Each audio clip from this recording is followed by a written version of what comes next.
Hi everyone, অনু cooking আর্টে সকলকে স্বাগত জানিয়ে শুরু করছি আজকের পর্ব। বিকালের নাস্তায় চা বা কফির সঙ্গে মুখরোচক কিছু খেতে মন চাইলে ডিমের এই পাকোড়াটা বানিয়ে দেখতে পারেন। বানানোটা যেমন সহজ, খেতেও লাগে ভারী টেস্টি। সর্বপ্রথম এই রেসিপির জন্য লাগছে 3টি ডিম। আপনারা এখানে এক বা একাধিক ডিমের ব্যবহার করতে পারেন।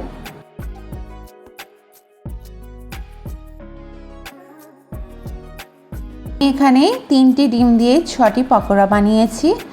আপনারা যদি পকোড়ার পরিমাণ বাড়াতে চান তাহলে ডিমের পরিমাণ বাড়িয়ে দেবেন।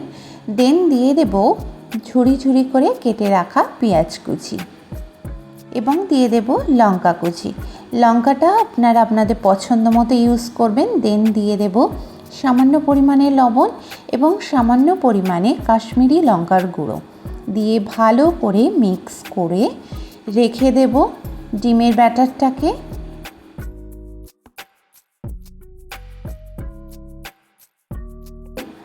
আরেকটি পাত্রে 1 কাপ পরিমাণে বেসন নেব।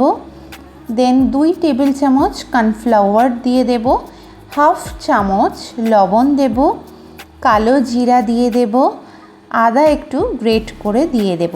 আপনাদের কাছে আদা রসুনের পেস্ট থাকলে সেটাও ব্যবহার করতে পারেন।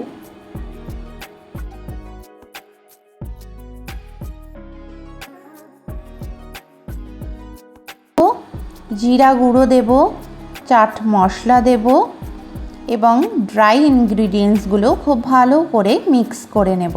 তবে চাট মশলা এবং কালো জিরাটা দেওয়ার অবশ্যই চেষ্টা করবেন, এতে করে পাকোড়াগুলো খুবই সুন্দর ফ্লেভারফুল হবে খেতে। এবং অল্প অল্প জল দিয়ে একটি লিকুইড ব্যাটার রেডি করব, কিন্তু বেশি লিকুইড করব না। দেখুন ঠিক এই রকম হবে দেখতে ব্যাটারটি। এবার ব্যাটারটিকে রেস্টে রাখবো 10 মিনিটের জন্য। নেক্সট একটি ফ্রাইং প্যানে তেল দেব।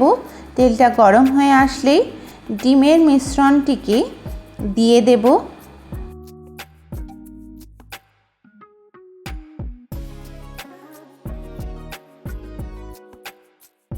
ভালো করে একটু স্প্রেড করে নেব। যখন এক পাশটা ফ্রাই হয়ে যাবে তখন 2 সাইড থেকে একটু ফোল্ড করে নেব।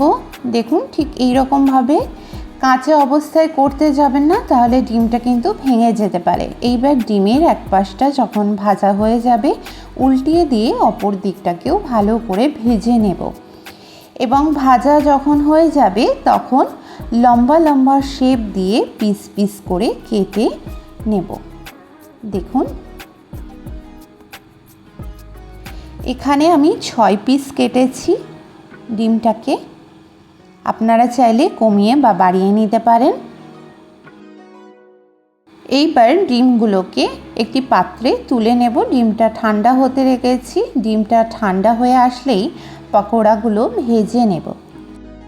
ব্যাটারটাকে একটু ঘন করেই রেডি করতে হবে। এবার ওই ডিমের টুকরোগুলোকে ব্যাটারের মধ্যে ডুবিয়ে আগে থেকে ফ্রাইং প্যানে তেল গরম হতে দিয়েছিলাম, তার মধ্যে একে একে ডিমগুলোকে দিয়ে ভেজে নেব। ডিমটা ঠান্ডা হওয়ার পরেই ব্যাটারে দিয়ে ভেজে নিচ্ছি। প্রতিটা ডিমের উপর থেকে ব্যাটারটা কেমন করে ছড়িয়ে দেব, ফলে দেখতে যত বেশি সুন্দর লাগবে খেতেও টেস্টি হবে এবং কোটিংটাও খুব ভালোভাবে হবে।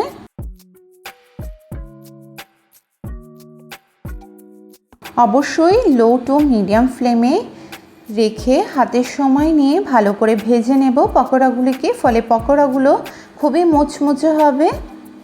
আমি কিন্তু বেশ লাল লাল করে এখানে ভেজে নিয়েছি। এবার পকোড়াগুলোকে একটি প্লেটে নামিয়ে নেব এবং সব পকোড়াগুলিকে একইভাবে ভেজে নেব।